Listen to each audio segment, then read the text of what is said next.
அப்பா நீ கொடுத்த இந்த மாலை வேலைக்காக உங்களுக்கு நன்றி ராஜா. இந்த வேலையிலும் சுவாமி அப்பா மட்டுமா எங்களை எல்லாரும் கூட்டிக் கொண்டு வந்து இந்த இடத்துல சேர்த்துருப்பீங்க. அதற்காக உங்களுக்கு ஒரு நன்றி சுவாமி. அப்பா வர தடைப்பட்டிருக்கிற ஒவ்வொருவரையும் விரைவில் கூட்டிக் கொண்டு வந்து சேர்க்க வேண்டுமாய் செபிக்கிறேன் சுவாமி. அப்பா நாங்கள் இந்த நேரத்தில் தியானிக்க போகிற ஒவ்வொரு வார்த்தைகளும் சுவாமி அப்பா நாங்கள் அதை கேட்டு எங்கள் வாழ்க்கையில நாங்கள் அதை பிரயோஜனப்படுத்திக் கொள்ள நீங்கள் கொடுத்தாங்க. இந்த ஒவ்வொரு வார்த்தைகளும் எப்படி யாருக்காவது அந்த நிச்சயமாக அது பிரயோஜனமாக இருக்கு நீங்கள் போய் பாடுறேன். இப்போ இயேசு கிறிஸ்துவ ஜெபத்தில் சரி இந்த நாளும் கூட தியானிக்கிறதுக்காக என்ன வார்த்தை எடுக்கலாம் அப்படின்னு சொல்லி யோசிச்சப்போ எனக்கு கொஞ்சம் அப்படியே ஒரு மாதிரி பிளாக் ஆன மாதிரி இருக்கு. ஏன் அப்படின்னா எப்போவுமே நான் அந்த மாதிரி ஒரு மெசேஜ் எடுக்கணும் அப்படின்னு உட்காரும்போது ஆண்டவர் ஒரு வார்த்தை கொடுப்பாரு. ஏதோ ஒரு வார்த்தை கொடுத்தாருன்னா அந்த வார்த்தையிலேருந்து நிறைய வசனங்கள் எடுக்க முடியும். அந்த வசனங்களோ இல்லை வார்த்தைகளோ இன்னும் கொஞ்சம் எலாபரேட் பண்ணி அது பேசுவதற்கு எதுவாக இருக்கும். ஆனால் இந்த தடவை ஏன் தெரில எனக்கு அந்த வார்த்தை கிடைக்கவே இல்லை. நான் ரொம்ப நேரம் யோசிச்சு உட்காந்து ஏதாவது ஒரு வார்த்தை கொடுங்க அப்படின்னு சொல்லி அப்போது வார்த்தையும் வரல, ஒரு இன்சிடென்ட் நினைவுபடுத்தினார் எனக்கு. அப்போ அது ரொம்ப பெருசாக இம்பாக்ட் பண்ணல. சரி ஏதோ ஒரு இன்சிடென்ட் கொடுக்குற நம்ம படித்து பார்ப்போம் அப்படின்னு சொல்லி தான் படித்தேன். என்ன அப்படின்னா 1 ராஜாக்கள் புஸ்தகம் 18ஆம் அதிகாரம் 17 - 45 வசனங்கள். இதில் ஒரு இன்சிடென்ட் இருக்கும். என்ன இன்சிடென்ட் அப்படின்றது யாருக்கா தெரியுமா? 1 Kings chapter 18 verses 17 to 45. பாத்தீங்களா?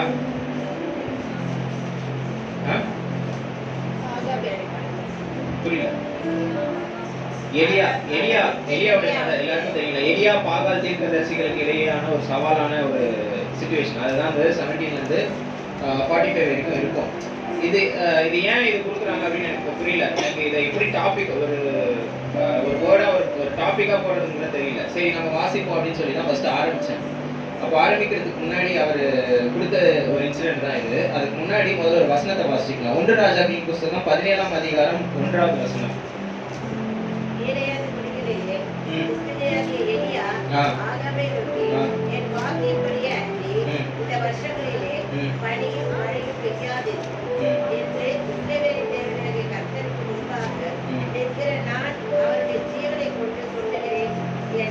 ஓகே, எலியா சொல்றாரு, டிக்ளேர் பண்றாரு, இனிமே இந்த ஒரு சில வருஷங்களுக்கு மழையும் இருக்காது பனியும் இருக்காது அப்படின்னு சொல்லி டிக்ளேர் பண்றாரு.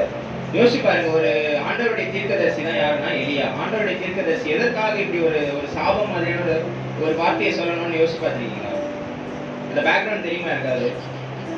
எதனால எலியா இந்த ஒரு மழை இருக்காது பனி இருக்காது அப்படி ஒரு சாபம் மாதிரி ஒரு சிச்சுவேஷன் உருவாகும் அப்படின்னு சொல்லி எதுக்காக சொல்றாரு அப்படின்னு சொன்னா, இந்த இஸ்ரவேல் ஜனங்கள் என்ன பண்றாங்க அப்படின்னா, நம்ம ஆல்ரெடி பார்த்துருக்கோம். மோசே காலகட்டத்தில் என்ன பண்ணுவாங்க, பாகாலை வணங்குவாங்க. அந்த தங்கத்தெல்லாம் உருக்கி ஒரு பாகால் செஞ்சு இது பண்ணுவாங்க. ஆண்டவர் கொடுத்த முதல் கட்டளை என்ன? அந்நிய தேவர்களை பின்பற்ற வேண்டாம், என்னை அன்றி உனக்கு வேறு தேவர்கள் உண்டாயிருக்க வேண்டாம். அவர் கொடுத்த முதல் கட்டளை அது. அதுக்கப்புறம் தான் களவு செய்யாதிருப்பாதையாக, விபச்சாரம், இதெல்லாம் அதுக்கப்புறம். ஃபர்ஸ்டே என்ன சொன்னார்னா, என்னை தவிர உனக்கு வேற எந்த கடவுளுமே இருக்கக்கூடாது அப்படின்னாரு. ஆனா இங்க அப்பவே என்ன பண்ணுவாங்க, பாகாலை வணங்குவாங்க. அதே மாதிரிதான் இங்க என்ன பண்றாங்க அப்படின்னு சொன்னா, ஆகாப் அப்படிங்கிற ஒரு ராஜா உருவாகிறாரு. அந்த ராஜா ஏசபேல் அப்படிங்கிற ஒரு பெண்ணை திருமணம் செய்யறாரு. அந்த ஏசபேல் யார் அப்படின்னு சொன்னா, கானானிய ஸ்திரீ. கானானியர்கள் பாகால்களை வணங்கக்கூடியவர்கள், பாகால்களை மட்டும் தான் வணங்குவாங்க. அப்படிப்பட்ட ஒரு ஸ்திரீயை தான் யாருன்னா ஆகாப் ராஜா திருமணம் செய்யறாரு. அதனால என்ன ஆகுது, அவர் அந்த அம்மாவோட இன்ஃபுளுன்ஸ்னால இவர் இங்க என்ன பண்றாரு, இஸ்ரேல்ல ஃபுல்லா அந்த பாகால்களை சிலைகளை கட்டி விடுறது, அதை வணங்குறது, இந்த மாதிரி அவர் மாறிடுறாரு. அவர் மாறுறதை பார்த்து ஜனங்க என்ன பண்ணுவாங்க, அவங்களும் அதே மாதிரி மாறுறாங்க. ஆனா அவன் முதல் கட்டளை என்ன, என்னையன்றி வேறு தேவர்கள் உண்டாயிருக்க வேண்டாம் அப்படிங்கிறதுதான் முதல் கட்டளை. ஆனா அவங்க என்ன பண்றாங்க, அந்த முதல் கட்டளையும் மீறுறாங்க. ஒரு பாகால அந்த சிலையை உருவாக்கி அதை வணங்குறாங்க. அந்த காலத்துல பாகால் அப்படின்றப்போ நம்ம ஒரு சிலை மட்டும் அப்படி சொல்ல முடியாது. ஒரு வார்த்தையா இருக்கலாம், இல்ல ஒரு சின்ன ஒரு விஷயமா கூட இருக்கலாம். சூரியனுங்கிறதுலாம் சிலை கிடையாது, ஆனா அதை வணங்குவாங்க. சந்திரனுங்கிறது ஒரு சிலை கிடையாது, ஆனா அதை வணங்குறாங்க. மழை அப்படிங்கிறது ஒரு சிலை கிடையாது, ஆனா அதை வணங்குறாங்க. இது எல்லாமே தான் பாகால். பாகால்னு நம்ம ஒரு ஸ்டாச்சு மட்டும்தான் அப்படின்ற மாதிரி ஒரு மைண்டை ஃபிக்ஸ் பண்ணிக்கூடாது. பாகால்ங்கிறது அது கிடையாது. ஆனா அதே மாதிரி தான் இங்க என்ன பண்றாங்கன்னா, பல்வேறு விஷயங்களை வணங்கிட்டு இருக்காங்க. எல்லாத்தையுமே என்னென்ன பார்க்குறாங்க, எது எதெல்லாம் நன்மை தருதோ. ஆண்டவர் வந்து எப்பவுமே சொல்றது என்னன்னா, நம்ம கிரியேட்டரை தான் வர்ஷிப் பண்ணணுமே தவிர்த்து கிரியேஷனை வர்ஷிப் பண்ணக்கூடாது. ஆண்டவருடைய படைப்புகளை வந்து வர்ஷிப் பண்ணக்கூடாது, ஆனால் படைத்தவரை வர்ஷிப் பண்ணணும். ஆனால் இங்கே என்ன பண்ணுறாங்கன்னா, அவர் படைச்சது தான், ஆனால் அதுலேருந்து நம்ம நன்மைகள் பெற்றுக்கொள்ளணும்னு சொல்லிட்டு அது எல்லாமே வணங்க ஆரம்பிச்சிட்டாங்க. எனக்கு ஒரு துளசி செடியிலேருந்து எனக்கு ஒரு இந்த சரியெல்லாம் போக்குதுன்னா அதை ஒரு தெய்வமாக வணங்க ஆரம்பிச்சிருவாங்க. அந்த மாதிரி தான் இந்த இஸ்ரவேல் ஜனங்கள் மாறிட்டு வந்தாங்க. இந்த ஆகாப் ராஜாவும் இயேசபேல சேர்ந்து உருவாக்குனது தான் பார்த்தீங்கன்னா சமாரியா வந்து எருசலேமோட தலைநகரமாக மாற்றுறாங்க. இந்த சமாரியா முழுவதும் பாகால்கள் உருவாக்கப்படுது, அதெல்லாம் வணங்கிட்டு இருக்கிறாங்க. இப்போ இதுல வந்து முக்கியமா ஒரு பாகால் இருக்கு, ஒரு மெயின் ஐடல். அது என்ன அப்படின்னு பார்த்தீங்கன்னா மழையை தான் வணங்குவாங்க. ஏன் அப்படின்னா மழை வந்து பூமியில படும்போது தான் என்ன ஆகும், செடி கொடிலாம் வளர, விளைச்சல் கிடைக்கும், அப்பதான் நம்ம சாப்பிட முடியும். அதனால நம்ம வாழ்றதுக்கான மெயின் பர்பஸ் என்ன? இல்ல, நான் என்ன கேட்கிறேன், நம்ம வாழ்றதுக்கான மெயின் பர்பஸ். நான் வந்து இப்போ வேலைக்கு போறேன், சம்பாதிக்கிறேன். எதுக்காக சம்பாதிக்கிறேன்? சாப்பிட. அதுதான் அது கிடைக்குது. மழை வர்றதுனால தான் நமக்கு வந்து சாப்பாடு கிடைக்குதுங்கிறதுனால இவங்க என்ன பண்றாங்க அப்படின்னா மழையவே ஒரு பாகால். மெயினே அதுதான். தீரு சீதோன் இந்த மாதிரி இடத்துல வந்து மழை அப்படிங்கிறது வந்து ரொம்ப பெரிய விஷயம். அதுதான் வந்து ரொம்ப டாப். அதனாலதான் என்ன பண்றாங்கன்னா இயேசபேல் வந்து மழையை வந்து ஒரு பெரிய தெய்வமா வச்சு அதை வணங்கிட்டு இருக்கிறாங்க. அதனாலதான் அந்த மெயினான விஷயத்தையே கை வைக்கிறாரு யாரு? எலியா வந்து ஆண்டவர் மூலமா, ஆண்டவர் கொடுத்த தரிசனத்தின் மூலமா அவர் என்ன பண்றாருன்னா, மழை வந்து இனிமே இருக்காது. நீ என்ன பண்ற, மழையை தானே வணங்குற, நீங்க எவ்வளவு வணங்கணுமோ வணங்கு. மழை வந்து ஒரு டிராப் கூட தரையில பட போறது. 3.5 வருஷம் கிட்டத்தட்ட யோசிச்சு பாருங்க. 3.5 வருஷம் மழை இல்லாம இருந்தா எப்படி இருக்கும்? நம்மளால அந்த மே மாசம்லாம் கடந்துருச்சு அப்படின்றோம். ஆனாலுமே இப்ப எவ்வளவு வெயில், நம்மளால வீட்டுல உட்கார முடியாது சும்மா கொஞ்ச நேரத்துக்கு, இல்ல வெளியே தான் போயிட்டு வர முடியாது. 3.5 வருஷம் மழையே இல்லை அப்படின்னா எப்படி இருக்கும்னு யோசிச்சு பாருங்க. அதனாலதான் என்ன பண்றாரு, மெயினான விஷயத்த அட்டாக் பண்ணணும் அப்படிங்கிறதுனால இந்த ஏரியா வந்து மழை வந்து பெய்யவே போறது இல்லை அப்படின்னு சொல்லி இந்த ஒரு டிக்ளரேஷன் கொடுக்குறாரு. ஸோ அதனால என்ன ஆகுது, ஆண்டவர் எதற்காக அதை வந்து அனுமதிக்கிறாருன்னு சொன்னா, நீ என்ன விட்டுட்ட, நான் உருவாக்குனதான் இந்த மழை, அந்த நீர் வந்து இங்க பூமியில படுது, இதனால உனக்கு நன்மை வருதுன்றதுனால நீ மழையவே வந்து ஒரு கடவுளா நினைச்சுக்கிட்டதுனால என்ன பண்றேன்னா நான் வந்து மழையை வந்து இங்க கொடுக்க மாட்டேன் அப்படின்னு சொல்லி எலியாவுக்கு ஒரு தரிசனத்தை கொடுக்குறாரு. எலியா அது மூலமா அதை டிக்ளேர் பண்றாரு. இதனாலதான் வந்து என்ன ஆகுதுன்னா எருசலேம்ல அந்த சமாரியா முழுவதும் ஒரு பெரிய கொடிய பஞ்சம் உருவாகுது. மழை இல்லைன்னா எந்த விளைச்சலும் இருக்காது, சாப்பாடு இருக்காது, எதுவுமே இருக்காது. ஃபுல்லா ஒரு பாலைவனத்துல எப்படி இருக்கும் அதே மாதிரி தான் தேசம் முழுவதும் காணப்படுது. இதனால என்ன ஆகுது அப்படின்னா எலியாவுக்கும் அந்த ஆகாப் ராஜா, அப்புறம் ஆகாப் ராஜாவுக்கு மட்டும் இல்ல, இயேசபேல், ஆகாப் ராஜா, இயேசபேல், அப்புறம் இஸ்ரவேல் ஜனங்க எல்லாருக்கும் வந்து எலியா மேல ஒரு வெறுப்பு உணர்வு வருது, ஒரு கோபம் வருது. இவன் இப்படி சொன்னதுனாலதான் மழை இருக்க மாட்டேங்குது அப்படின்ற மாதிரி அவங்க எல்லாரும் ஒரு வெறுப்புல இருக்காங்க. அதுதான் இந்த 1 ராஜாக்கள் 18ஆம் அதிகாரம் 17-19 வாசிக்கும் போது நீங்க அதை பார்க்கலாம். ஆகாப் என்ன கேட்கிறாரு பாப்போம் எலியா கிட்ட. 17வது வசனம் வாசிங்க. ஆகாப் எலியாவை கண்டபோது ஆகாப் அவனை நோக்கி, இஸ்ரவேலை கலங்க பண்ணுகிறவன் நீ அல்லவா என்றான். அதற்கு அவன், இஸ்ரவேலை கலங்க பண்ணுகிறவன் நான் அல்ல, கர்த்தரின் கட்டளைகளை விட்டு பாகால்களை பின்பற்றினால் நீரும் உம்முடைய தகப்பன் வீட்டாருமே இஸ்ரவேலை கலங்க பண்ணுகிறவன். ஓகே போதுங்க.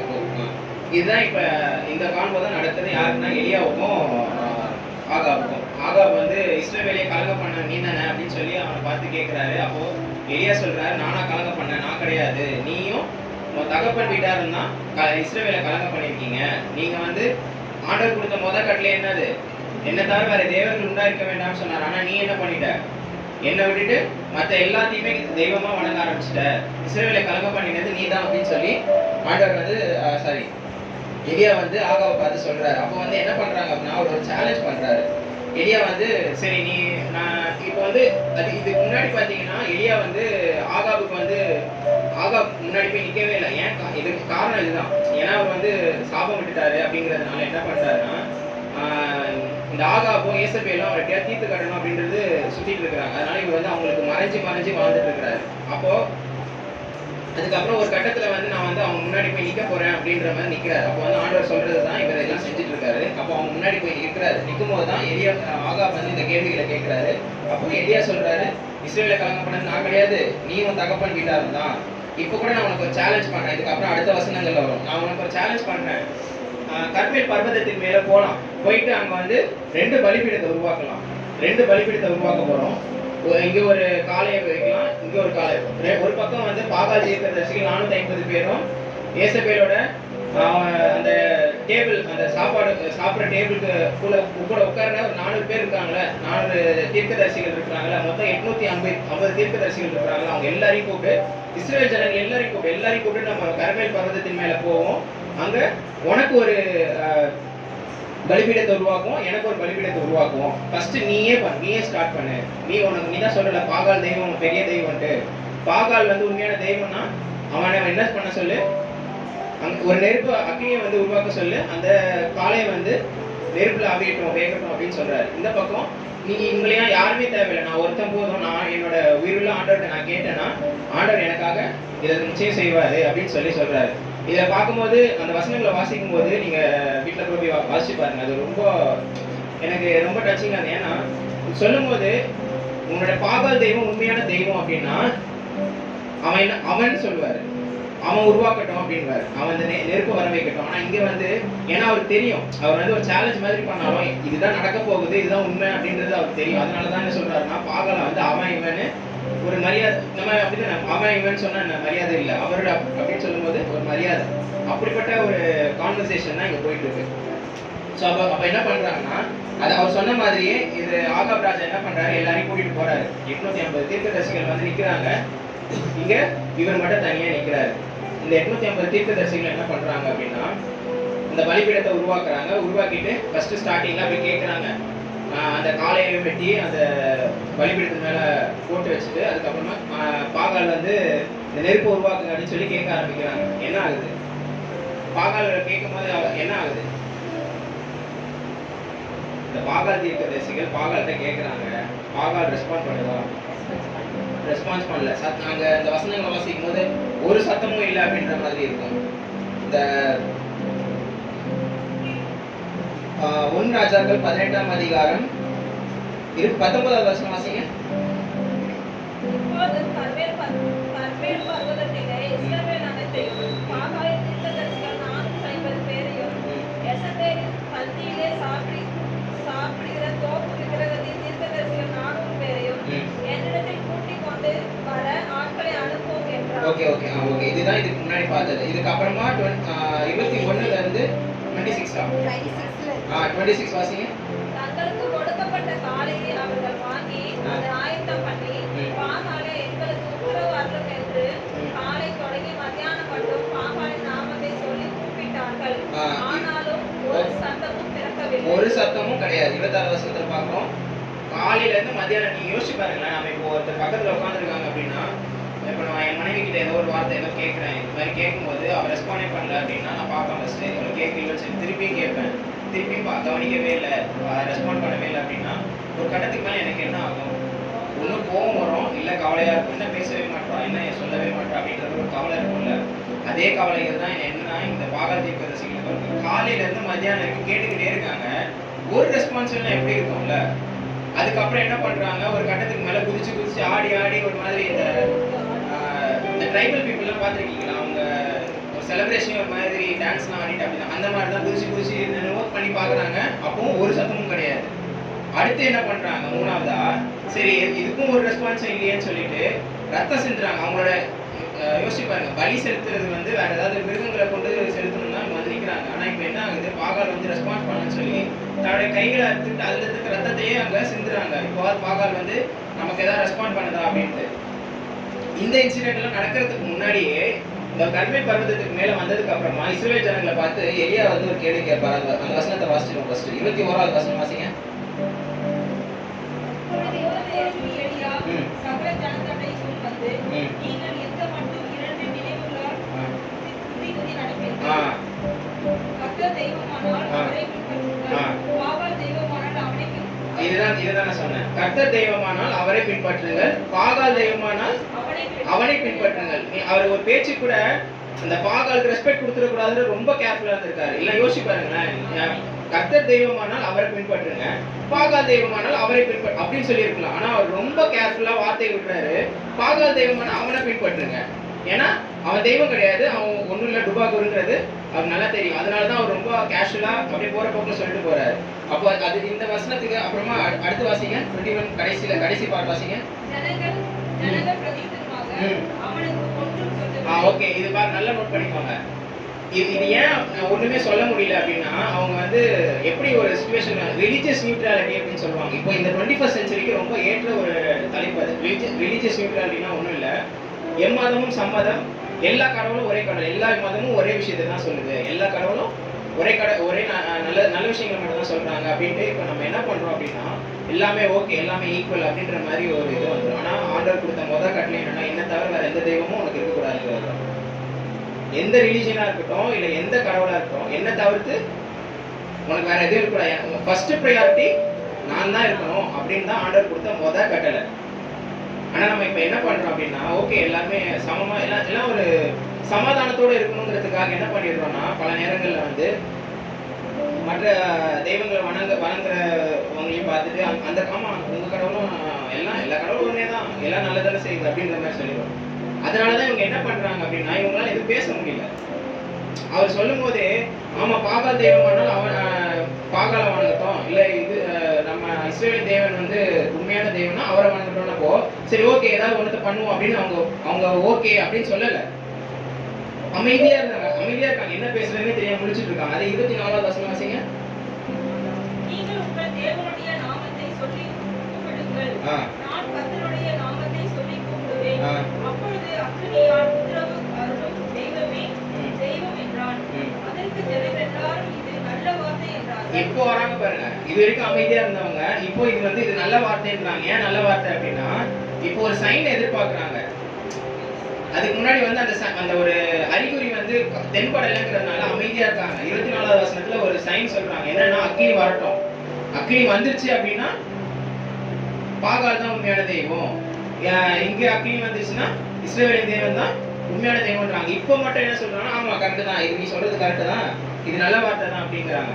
இதுதான் இப்போ இந்த காலகட்டத்துல ஒரு பிரச்சனையா இருக்கு. நம்ம என்ன பண்ணுவோம் அப்படின்னா, மோஸ்டா ஒரு சைன் எதிர்பார்ப்போம், ஏதாவது ஒரு அறிகுறி தெரியுதா அப்பதான் வந்து நம்ம வந்து ஏற்றுக்கொள்வோம். பல நேரங்கள்ல இப்போ இந்த காலத்துக்கு அடுத்துக்கு ஏன் வந்து ரிலீஜியஸ் நியூட்ரலிட்டி வந்து ரொம்ப அதிகமா இதுபடுது அப்படின்னா, நம்ம வந்து ஆண்டவர்கிட்ட சில விஷயங்களை கேட்கும்போது நமக்கு அது கிடைக்காம போயிடுச்சு. அது கிடைக்காதுன்றதுல அது கொஞ்சம் ஒரு டைம் பர்ஃபெக்ட் டைம்க்காக நம்ம வெயிட் பண்ணணும். நம்ம உடனே கிடைக்கல அப்படிங்கிறதுனால என்ன பண்ணுவோம் அப்படின்னா, ஆண்டவர் வந்து விட்டுருவோம்.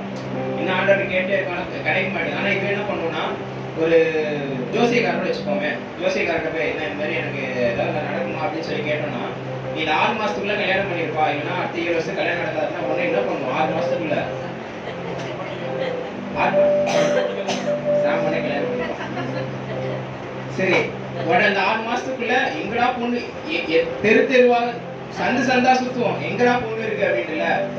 ஏன்னா இங்க வந்து ஒரு அறிகுறி தெரியுது, சரி 6 மாசத்துக்குள்ள கல்யாணம் பண்ணிடணும், பண்ணிட்டா நம்மளுக்கு ஒரு மனைவி இருப்பா அப்படின்ற மாதிரி இருக்கும்ல. இதுதான் வந்து பிரச்சனை, இதுதான் வந்து இங்க சிக்கலே.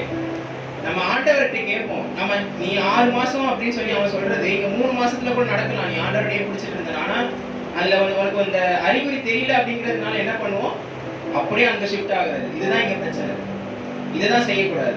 இதுதான் ஆண்டவர் விரும்பாத ஒரு விஷயம். என்ன தவிர எனக்கு வேற எந்த விஷயமும் இருக்க வேணாம்.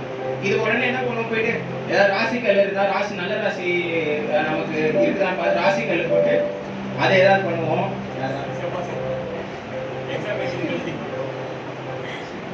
சரி இந்த மாதிரி விஷயங்கள்லாம் ஈடுபடுவோம்ல, இதெல்லாம் வந்துதான் என்ன பண்ணணும்னா பண்ணக்கூடாது.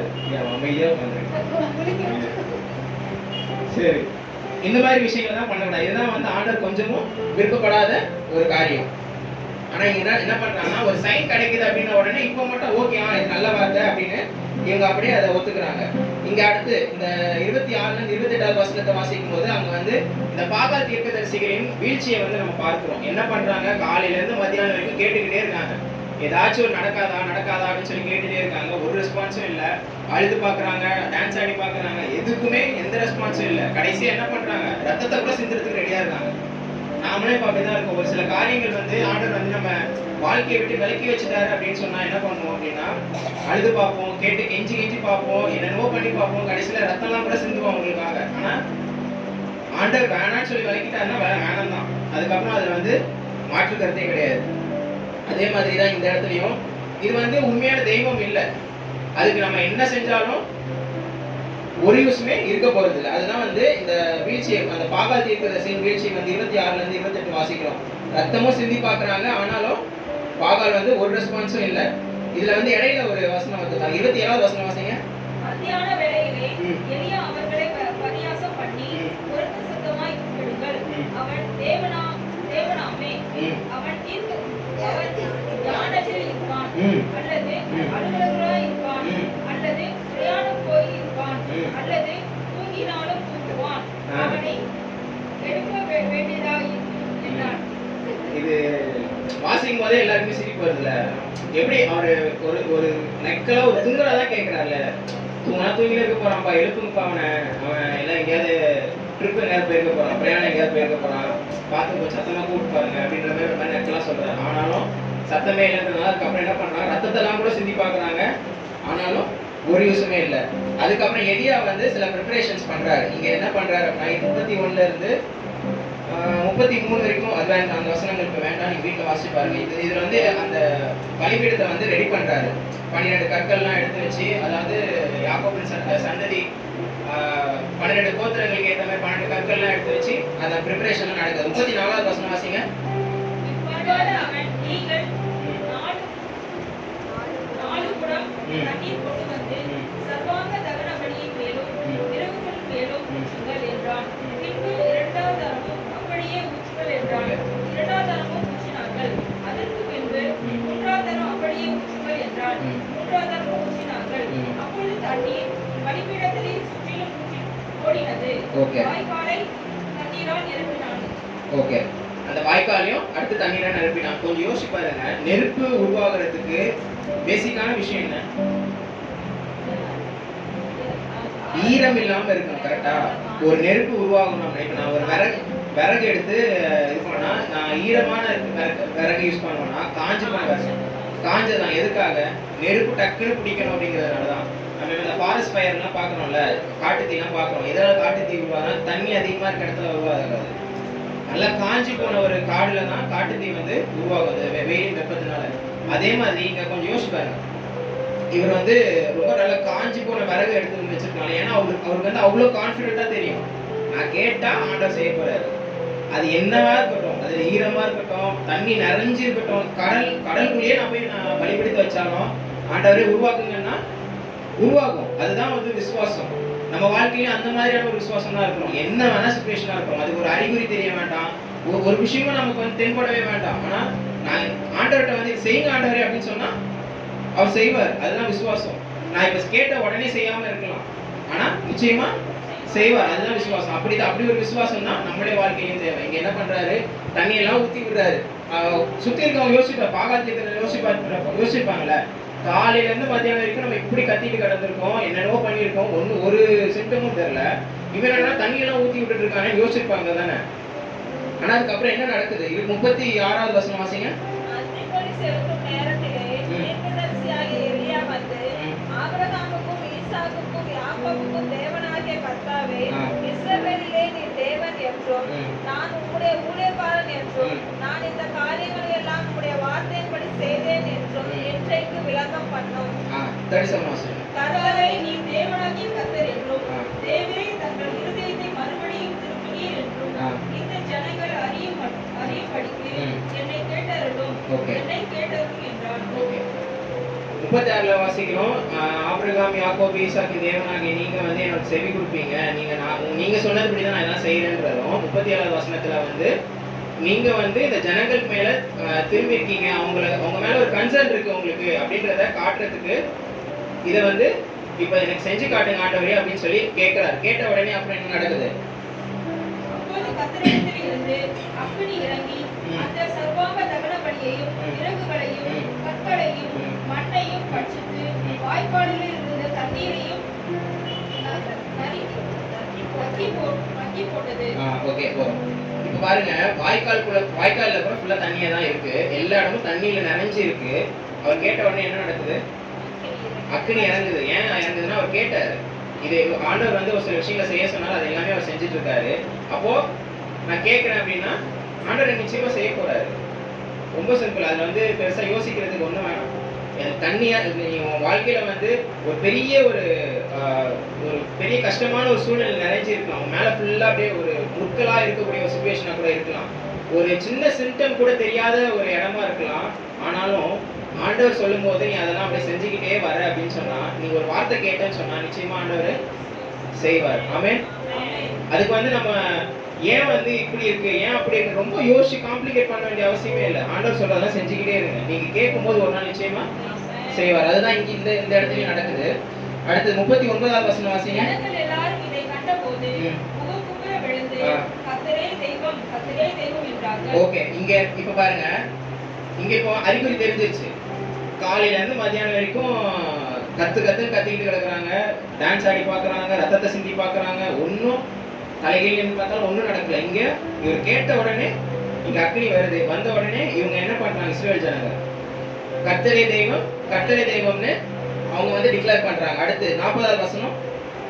அப்பொழுது எலியா அவர்களை நோக்கி, நீங்கள் பாகாலின் தீர்க்கதரிசிகளில் ஒருவனும் தப்பி போகாதபடிக்கு அவர்களை பிடியுங்கள் என்றான். ஓகே, இப்போ இந்த 40வது வசனத்துல பாத்தீங்கன்னா அதுக்கப்புறமா வர வசனங்கள் வாசிக்கும் போது என்ன ஆகும் அப்படின்னா, இந்த பாகால் தீர்க்கதரிசிகள்லாம் கள்ள தீர்க்கதரிசிகள்ன்றதுனால அவங்கெல்லாம் பிடிச்சி கொண்டு வாங்க அப்படின்னு சொல்லிட்டு அவங்க எல்லாரும் என்ன பண்ணுவாங்கன்னா கொண்டுடுவாங்க. இந்த 880 பேர் பாகால் பேரை சொல்லி இது பண்ணிட்டு இருக்காங்கல்ல, தீர்க்க தரிசனம் சொல்லிட்டு இருக்காங்கல்ல, அதனால அவங்க எல்லாரையும் கொண்டு வந்து அதுக்கப்புறம் ஃபினிஷ் பண்ணுவாங்க.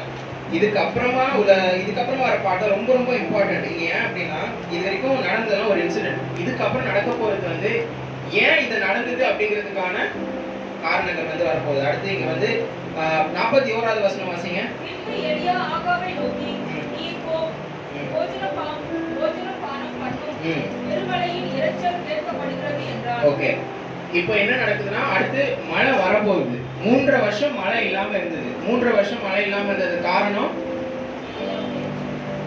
எதனால? எலியா வந்து டிக்ளேர் பண்றாரு. ஓகே, அவர் சொன்னார் சாபம் விட்டார், எல்லாம் ஃபைன். எதுக்காக சாபம் விட்டாரு? அந்த படைப்புகள் எல்லாம் ஆண்டவரை விட்டுட்டு பாகால்களை வணங்கிட்டு இருந்தாங்க. ஆனா இங்க இப்ப என்ன ஆகுது? 39வது வசனத்துல என்ன வாசிங்க? கர்த்தரே தெய்வம், கர்த்தரே தெய்வம். ஓகே, அவ்வளவுதான். இதுக்காக தான் இவ்வளவு விஷயம் நடந்ததுக்கு காரணம் இதுதான். 39வது வசனத்துல கர்த்தரே தெய்வம், கர்த்தரே தெய்வம்னு டிக்ளேர் பண்றாங்க. இப்போ என்ன ஆகுது அப்படின்னா, பெருவெள்ளத்தின் இரைச்சல் வரப்போகுது, அந்த சத்தம் கேட்குது. அதனால நீங்க என்ன பண்ணுங்க, போங்க போய் சாப்பிடுங்க. இப்போ எதுக்காக என்ன இப்போ வந்து மார்க் பண்ணல. இப்போ ஆகாப் ராஜா வந்து சும்மா கிண்டல் பண்றதுக்கு சொல்லல, போய் சாப்பிடு அப்படின்லாம் சொல்லல. கர்மேல் அப்படின்னா என்ன அர்த்தம் அப்படின்னா கார்டன் ஆஃப் காட்னு அர்த்தம். கர்மேல் அப்படிங்கிறது என்னது? தேவனின் தோட்டம் அப்படின்னு அர்த்தம்.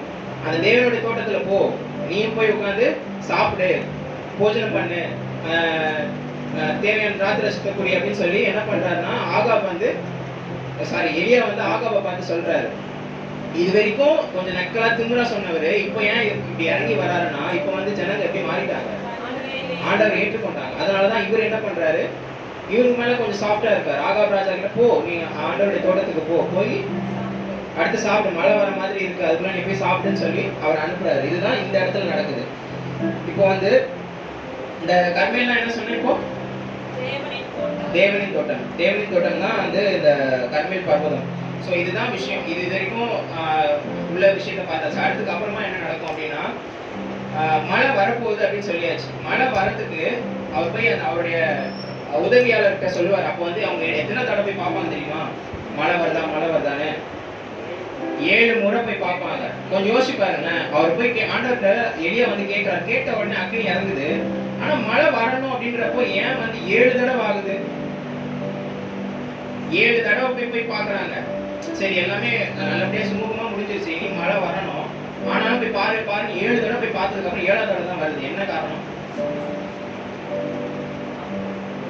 ஒரு காரணமும் பெருசா யோசிக்கணும் ஒண்ணும் இல்லை. அவர் வந்து ஒரு சில விஷயங்களை உடனே செய்யணும்னா உடனே செய்வார். இந்த டைம்ல செய்யணும்னா அந்த டைம் தான் செய்வார். ஓகேவா? நம்ம வந்து போயிட்டு ஏன் இது நடக்கல, இது ஏன் என் வாழ்க்கை இப்படி இருக்கு, என் வாழ்க்கையில ஏன் இவ்வளவு பிரச்சனை, ஏன் என் வாழ்க்கையில நல்ல விஷயத்தையும் நான் பார்க்க முடியாதா அப்படின்னா, உனக்கான டைம் இன்னும் வரல. உனக்கான டைம் எப்போ வருதோ அப்போ ஆட்டோமேட்டிக்கா நடக்க போகுது. உனக்கான டைம் நான் நேற்று ஒரு விஷயத்துக்காக ஜெயிச்சேன், எனக்கு இன்னைக்கே நடந்துச்சு. ஆனா இன்னொரு விஷயத்துக்கு நான் ஒரு 5 வருஷமா 10 வருஷமா ஜெயிச்சிட்டு இருக்கேன். ஆனா அது நடக்க மாட்டேங்குது. ஏன் நடக்க மாட்டேங்குது? அதற்கான நேரம் இன்னும் வரலன்னு அர்த்தம். அதற்கான நேரத்துக்கு நம்ம அமைதியாக காத்திருக்கணும், அவருடைய சந்நிதியில காத்திருக்கணும். அவரை எப்பொழுதும் இருக்க பற்றி கொண்டு அவர் கூடவே நம்ம இருந்தோம்னு சொன்னா, நம்ம கேட்கும்போது ஒரு கட்டத்துல என்ன பண்ணுவாரு, கொடுக்க தான் போறாரு. ஒரு கட்டத்துல கொடுக்க போறாருன்னா அவர் போனா போதும் கொடுக்க போறது இல்லை, அந்த டைம் வரும்போது கரெக்டா கொடுப்பாரு. ஆமென். சரி, இப்போ வந்து அடுத்து இந்த பாட்டு வந்து ரொம்ப ரொம்ப முக்கியமான ஒரு பாட்டு. ஏன் அப்படின்னா ரெண்டு கம்பேரிசன். இந்த அதாவது இப்போ இந்த பாகால் தீர்க்கதரிசிகள் எலியா இவங்களுக்கு இடையே நடந்த சவாலும் அதே மாதிரி புதிய ஏற்பாட்டிலையும் ஒரு விஷயம் நடக்குது. அந்த ரெண்டுத்தையும் கம்பேர் பண்ணி தான் இந்த இடத்துல நம்ம பார்க்க போறோம். அதுல முதல்ல என்ன அப்படின்னா, ஏதேன் தோட்டத்துல முறையா பாவம் வந்து ஸ்டார்ட் ஆகுது. ஏதேன் தோட்டத்துல ஆதாமும் ஏவாளும் என்ன பண்றாங்க, பாவம் செய்யறாங்க. அந்த இடத்துல முதல்ல ஒரு பஞ்சம் உண்டாகுது. பாவம் வந்ததுனால என்ன ஆகுது, அது வரைக்கும் நல்லா ஜாலியா சந்தோஷமா இருந்த ஒரு உலகம் வந்து கொஞ்சம் இருள் சூழ்ந்ததா மாறுது. ஏன்னா பாவம் வந்து உள்ள நுழைஞ்சிச்சு. அதே தான் இங்க என்ன நடக்குது, சமாரியால ஒரு பஞ்சம் உண்டாகுது. ஏன்னா கர்த்தரை விட்டுட்டு பாகால்களை வணங்க ஆரம்பிச்சிட்டாங்க. அதனால இங்க ஒரு பஞ்சம் உண்டாகுது. இங்க வந்து இங்க ரொம்ப முக்கியமான இந்த பாகால் தீர்க்கதரிசிகளுக்கும் எலியாவுக்கும் நடந்த சவால் வந்து முக்கியமான ஒரு கேரக்டர் ஒன்று இருக்குது. என்னன்னு சொல்லுங்க பாப்போம். கரெக்டா சொல்லிட்டீங்கன்னா நான் 100 rupees தரேன். ஒரு முக்கியமான கேரக்டர். நம்ம ரொம்ப ஆனா அது நம்ம கண்டிப்பா அண்டர் எஸ்டிமேட் பண்ணி தான் இருக்கணும். ஒரு முக்கியமான ஒரு கேரக்டர் யாரு, அதான் கேட்குறேன். என்ன கேரக்டர், ஒரு முக்கியமான ஒரு கேரக்டர் ரொம்ப அண்டர் எஸ்டிமேட் பண்றோம். இது என்ன அது அப்படின்ற மாதிரி இருக்கும். ஏசபேல் இல்லை, அதாவது பாகால் தீர்க்கதரிசிகளுக்கும் எலியாவுக்கும் நடந்த ஒரு சவால். இந்த சிச்சுவேஷன்ல ஒரு கேரக்டர் ஒன்று இருக்கும். அந்த கேரக்டர் வந்து அதுதான் ரொம்ப முக்கியமான கேரக்டர் ஆக்சுவலா. அதை வச்சுதான் அங்க ஒரு பெரிய மாற்றமே உருவாச்சு. ஜனங்கள் ஓகே, ஆனா நான் கரெக்டா நான் வச்சிருக்கேன். அந்த வார்த்தை வந்துச்சுன்னா 100 rupees தந்துடுறேன்.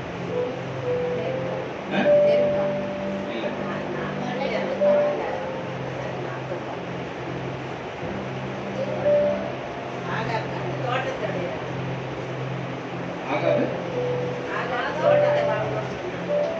இல்ல சில சொல்லி யோசிச்சு அப்படி சொல்றீங்களா? எக்ஸாக்ட்லி அதுதான். சரி, ஓகே. அந்த காளை தான் முக்கியமான கேரக்டர். அதை மறந்துட்டோம். நான் சொன்னேன், நான் என்ன சொன்னேன், அதுல முக்கியமான கேரக்டர் என்ன அப்படின்னு கேட்டேன். பலிதான். காளை அப்படியா? கேட்கிற மாதிரி சொன்னாதான் பிரைஸ் கிடைக்கும். சரியா? அடுத்து கேட்கிற மாதிரி சொல்லணும். ஓகே, அந்த காளை தான் பலி. இங்க அதான் நம்ம விட்டுட்டோம். ஏன் அந்த கம்பேரிசன் சொன்னா, இங்க ஆதாம் வந்து ஏதேன் தோட்டத்துல செஞ்ச பாவத்தினால இங்க ஒரு பஞ்சம் உண்டாயிருக்கு. அதே மாதிரி இந்த பக்கமும் ஒரு பஞ்சம் உண்டாகுது. ஏன்னா பாகால் வந்து வணங்க ஆரம்பிச்சிட்டாங்க இஸ்ரவேல் ஜனங்கள். இந்த பக்கமும் ஒரு பலி. ஆனா இந்த பலியில வந்து என்ன, காளை வந்து செலுத்தப்படுது. இந்த பக்கத்துல ஒரு பலி நடக்குது. யாரு யாரு? ஜீசஸ். அவ்வளவுதான், சிம்பிள். ஏன் அப்படி யோசிக்கிறீங்க? பலினா யாரு? நமக்காக ரத்தம் சிந்தினது பலியாக வந்தது யாரு? ஆண்டவராகிய இயேசு கிறிஸ்து. இதுதான் இந்த கம்பேரிசன். அடுத்ததா பாத்தீங்கன்னா இதை ஆயத்தப்படுத்துறது யாரு? இந்த பக்கம் ஆயத்தப்படுத்துறது யாரு? யாரு? எலியா வந்து ஆயத்தப்படுத்துறாரு இந்த பலியை. இந்த பக்கம் இந்த பலியை ஆயத்தப்படுத்துறது யாரு? யாரு? பிதாவாகிய தேவன். ஓகே, உலகத்துல யாரு? உலகத்துல வந்து பலியை வந்து கிளியர் பண்றேன்னு ஜான் தி பேப்டிஸ்ட். கரெக்ட். யோவான் ஸ்நானன் தான் என்ன பண்றாருன்னா பலியை வந்து ஆயத்தப்படுத்துறாரு. இதான் நான் சொன்ன கம்பேரிசன். இங்க வந்து பாவம் வந்து உருவாகுது. பாவத்தினால இங்க ஒரு வறட்சி. இங்க என்ன பண்ணுது, பாகால வணங்குறதுனால ஒரு வறட்சி. இந்த பக்கம் வந்து ஒரு பலி செலுத்தப்படுது. இந்த பலி வந்து காளை. இந்த பக்கம் பலி வந்து ஆண்டவராகிய இயேசு கிறிஸ்து. இந்த பக்கம் அதை செவை பண்றது வந்து எலியா. இந்த பக்கம் வந்து யோவான் ஸ்நானன். இதுதான் ஓகேவா? அடுத்து இங்க என்ன ஹைலைட்டான விஷயம், இந்த பக்கம் வந்து இந்த மூணுத்துலயுமே ஹைலைட்டான விஷயம் இங்க வந்து ஆண்டவராகிய இயேசு கிறிஸ்து. இந்த பக்கம் அந்த காளை தான் வந்து ரொம்ப ஹைலைட்டான விஷயம். ஆனா அதுல வந்து ஒரு ஷேடோவா இருக்கிறது யாரு? இந்த பக்கம் ஷேடோவா இருக்கிறது எலியா. நீங்க பாருங்க, எலியா தான் வந்து ஆண்டவர்கிட்ட கேட்கிறாரு. ஆனா அவர் ஹைலைட் இல்ல. ஹைலைட் என்னதுதான்? பலிதான். அதே மாதிரி இங்க யோவானும் நிறைய பேருக்கு அந்த ஞானஸ்தானம்லாம் கொடுக்குறாரு. ஞானஸ்தானம்லாம் அவர் தான் ஸ்டார்ட் பண்றதாங்க. ஆண்டவராகிய இயேசு கிறிஸ்து முன்னாடி ஞானஸ்தானம் ஸ்டார்ட் பண்றது அவர் தான் வழியை வந்து செவ்வை பண்றாரு. ஆனா அவர் வந்து என்ன பண்றாரு, அவர் ஒரு வார்த்தை சொல்வாரு. என்ன வார்த்தை சொல்லுங்க பாப்போம். யோவான் சாணன் ஒரு வார்த்தை சொல்வார், நான் சிறுகவும் அவர் மட்டும்தான் பெருகணும்னு அவர் வந்து ஒரு ஷேடோவா தெரிவார். அதே மாதிரி தான் இங்கேயும் எலியா வந்து ஒரு ஷேடோவா இருப்பார். அந்த பலி தான் ஹைலைட்டாக கொண்டு வருவாங்க. இதுதான் இந்த விஷயம். மத்தேயு 11:11 வாசிங்க டக்குன்னு.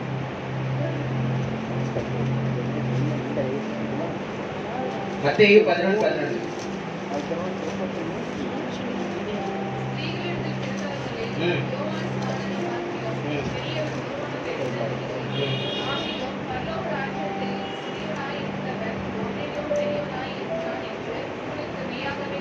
ஓகே, இங்க என்ன சொல்ற ஆண்டவராகிய இயேசு கிறிஸ்துவே சொல்றாரு, ஸ்திரீகள்ல பிறந்தவங்கல யோவான் ஸ்நானனை பார்க்கலும் பெரியவன் எவனுமே கிடையாது அப்படின்னு சொல்றாரு. அதே மாதிரி அடுத்து லூக்கா 1:17 வாசிங்க.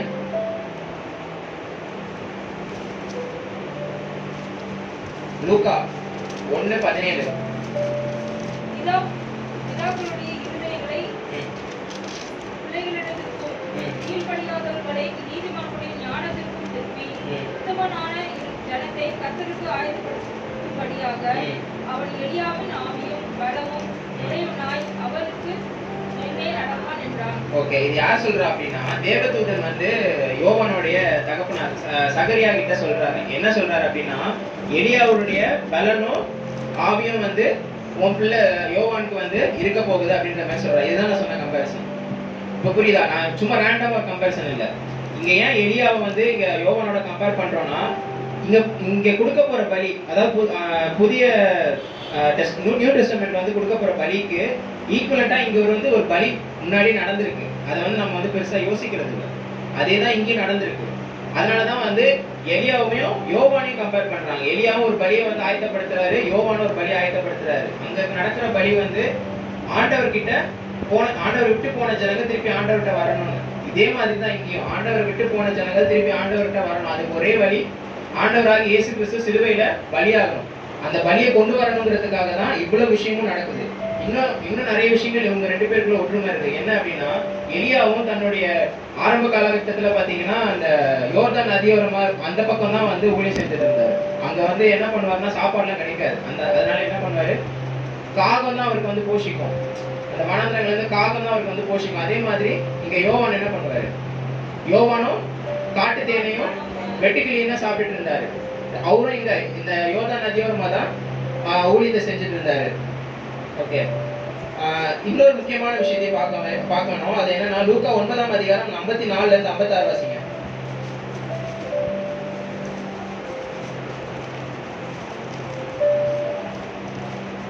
லூக்கா சீஷராகிய யாக்கோபும் யோவானும் அதை கண்டபோது, ஆண்டவரே, எலியா செய்தது போல வானத்திலிருந்து அக்கினி இறங்கி இவர்கள் அழிக்கும்படி நாங்கள் கட்டளையிட உமக்கு சித்தமா என்று கேட்டார்கள். ஓகே ஓகே, போதும். 54 தான் வாசிச்சீங்க. ஓகே, போதும். இது அடுத்த இல்ல என்ன இதோட பேக்ரவுண்ட் என்ன அப்படின்னு கேட்டீங்கன்னா, ஆண்டவர் வந்து மோஸ்டா அவர் ஊழியம் செஞ்சதுன்னா சமாரியா சுற்றி அந்த இடத்துல தான் ஊழியம் செய்யறாரு. ஏன் அப்படின்னா, சமாரியாவில தான் அடித்தட்டு மக்கள் இருப்பாங்க, ரொம்ப கடைநிலையில இருக்கிறாங்க, ரொம்ப தாழ்வான ஒரு இடத்துல இருக்கிறாங்க அப்படின்னு அவங்க யாரையுமே பெருசா கன்சிடர் பண்ண மாட்டாங்க. அவங்கள வந்து ஒரு பெரிய மனுஷங்களா, ஏன்னா எருசலேம்ல பாத்தீங்கன்னா பெரிய பெரிய பரிசேயர்களும் பெரிய பெரிய அந்த ஆண்டவர் ஊழியம் செய்யக்கூடிய அந்த ஆட்கள் தான் இருப்பாங்க. அவங்களுக்கு பெரிய ஹைலைட் இருக்கும், அவங்க பெரிய பெரிய ஆளுங்க அப்படின்னு இருப்பாங்க. ஆனா இவங்க யாரும் பெருசா மதிக்க கூட மாட்டாங்க. ஆனா அதனாலதான் ஆண்டவர் என்ன பண்ணுவாருன்னா, சமாரியை சுற்றி ஊழியம் செய்திருப்பாரு. ஆனா அங்க யாருமே அவர் ப்ராப்பரா ரிசீவ் பண்ண மாட்டாங்க. அவருக்கு உண்டான கணத்தை யாருமே செலுத்த மாட்டாங்க.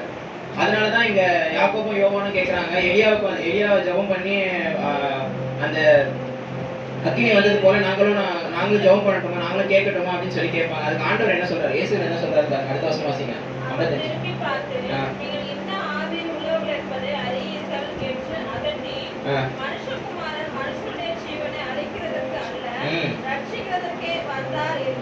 ஓகே, அப்படி சொல்லிட்டு என்ன பண்ணுவாங்கன்னா, அடுத்த ஊருக்கு போயிடுவாங்க. நீங்க என்ன சொல்றாருன்னா, ஆண்டவராக இயேசு கிறிஸ்து வந்து இப்ப நான் வந்திருக்கேன் அப்படின்னா, நான் வந்து ஆண்டவர் வந்து எதுக்காக அனுப்பினாங்க, ரட்சிக்கிறதுக்காக தான் அனுப்பினார், அழிக்கிறதுக்கு அனுப்பல. அழிக்கிறதுனா எப்பவே அழிச்சிருப்பாரு, அது ஒரு பெரிய விஷயமே கிடையாது.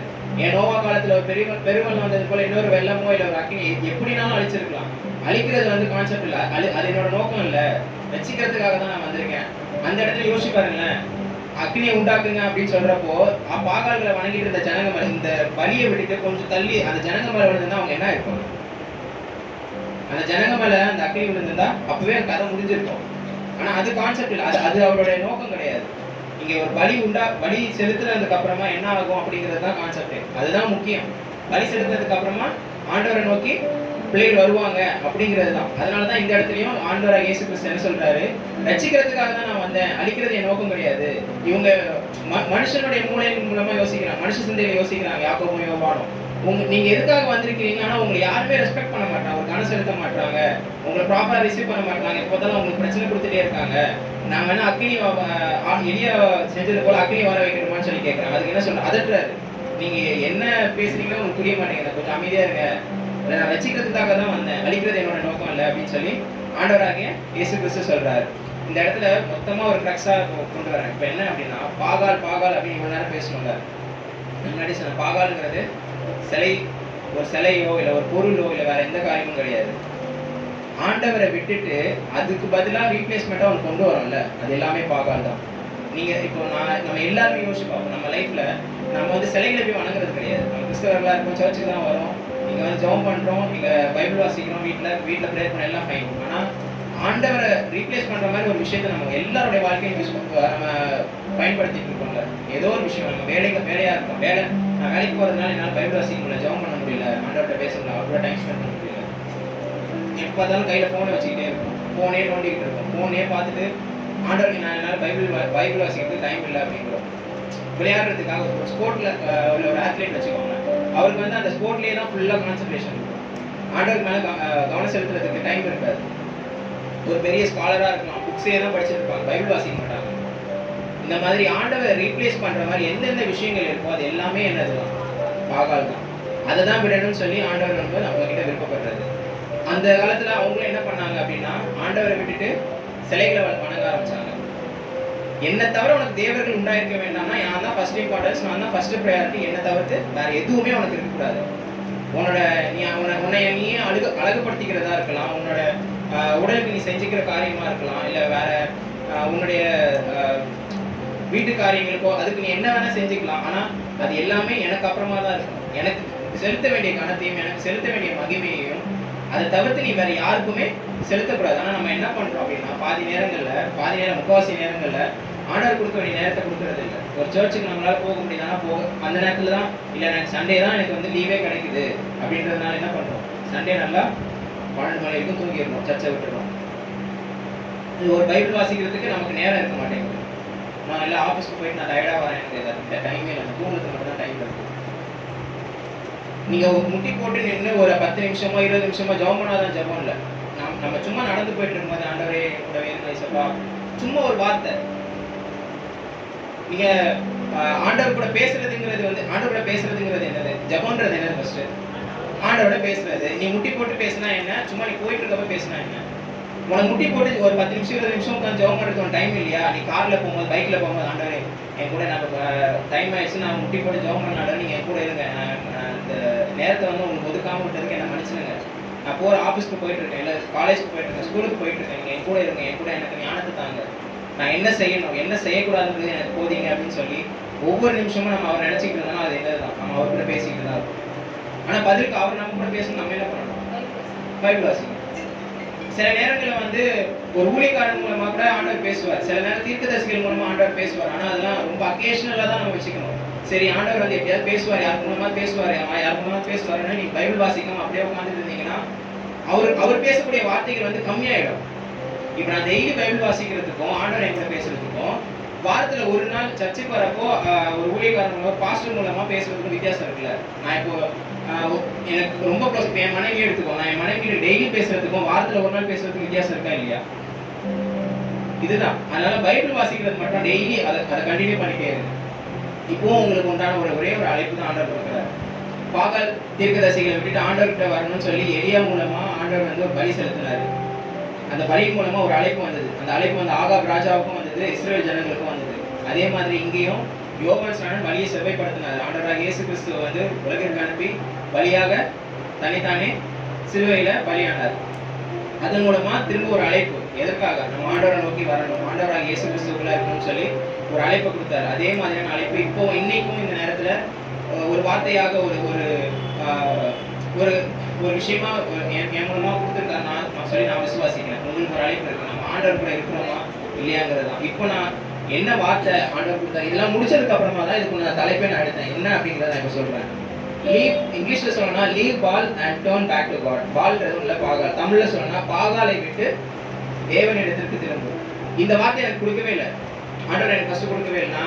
நான் சொன்னேன்ல, ஒரு இந்த பகுதியை மட்டும் வாசிக்க சொல்லி ஆண்டவர் பண்ண நான் வாசிக்கும் போது கடைசியாக தான் நான் இதை எழுதுறது. பாகாலை விட்டு தேவனிடத்திற்கு திரும்பி. இந்த அழைப்பை தான் ஆண்டவர் உங்களுக்கும் எங்களுக்கும் எனக்கும் கொடுத்துருக்கிறார். பாகால்ன்றப்போ சிலை வழிபாடு மட்டும் கிடையாது, ஒரு பொருளை வணங்குறது மட்டும் கிடையாது. நம்ம ஆண்டவர் கொடுக்க வேண்டிய கணத்தை, ஆண்டவர் கொடுக்க வேண்டிய மகிமையை செலுத்தாம மற்ற காரியங்கள் கொடுத்தோம்னா அதுவும் பாகால் தான். ஆண்டவர் உங்க வாழ்க்கையில ஒரு நன்மை செய்திருக்கலாம். அந்த நன்மையை பெற்றுக்கொண்டு அந்த நன்மையவே ஒரு கடவுளாக நினைச்சு அதிலே ஒரு ரொம்ப அடோர் பண்ணி அதிலே இருந்தீங்கன்னு சொன்னா அதுவுமே என்னது? பாகால் தான். நம்ம சந்தோஷமா இருக்கணுன்றதுக்காக தான் ஒரு நல்ல விஷயங்களை நமக்கு ஆண்டவர் செய்யறாரு. மழை எதுக்காக கொடுக்குறாரு? ஒரு புல்லு முளைக்கும், ஒரு செடி முளைக்கும், அது மூலமா நமக்கு ஏதாவது ஆகாரம் கிடைக்கிறதுக்காக தான் நம்ம கொடுக்குறாரு. ஆனா நம்ம என்ன பண்றோம்? மழையே வந்து வர்ண பகவான் அப்படின்னு சொல்லி உட்காந்து அதை வேண்டிக்கிட்டு இருக்கோம். காலையில சூரியன் வந்தாதான் விடிஞ்சாதான் நம்ம வேலைக்கு போக முடியும், நம்ம மற்ற காரியங்களை பார்க்க முடியும். இரவுல சந்திரன் வந்தாதான் நம்ம வீட்டுக்கு வந்து ரெஸ்ட் எடுக்க முடியும். இதற்காக தான் இதெல்லாம் உருவாக்கணும். ஆனா நம்ம என்ன பண்றோம்? சூரிய பகவானுங்கிறோம், அதுக்கு என்ன பேர் தெரியல, சந்திர பகவான், சரி ஓகே, ஏதோ அந்த மாதிரி பேர் சொல்லி அதை வணங்கிட்டு இருக்கோம். அது இல்லை. இப்போ இன்னைக்கு நமக்கு ஒரு அழைப்பு கொடுத்திருக்கிறாரு. பாகாலை விட்டு தேவன் எடுத்திருக்கு திரும்புறியா இல்லையா அப்படிங்கிறது தான் உங்களுக்கு முன்னாடி இருக்கக்கூடிய கேள்வி. நான் திரும்புறேன்னு சொன்னா நீங்க ஆண்டவர்கிட்ட சொல்லுங்க, ஆண்டவர் நான் உங்ககிட்ட திரும்பணும்னு நான் நினைக்கிறேன், நீங்க எனக்கு பலன் கொடுங்க, நீங்க உதவி செய்யும். இதுவும் ரொம்ப முக்கியம். நான் திரும்பிடுவேன், ஓகே, நான் எல்லாம் ஃபைன், ஆண்டவர்கிட்ட போயிடுவேன் அப்படின்னு நான் என்னோட சுயபலத்தை யோசிச்சேன் அப்படின்னா, சுயபலத்தை நான் செஞ்சிருவேன்னு நினைச்சேன்னா நடக்காது.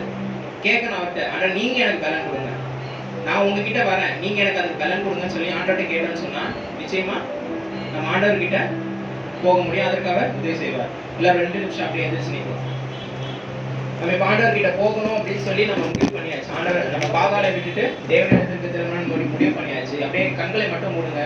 எல்லாருக்கும் தெரிந்த பாடல் தான் அது. அந்த பாடலை பாடி நம்ம நிறைவு செய்யலாம். கண்களை மூடலாம்.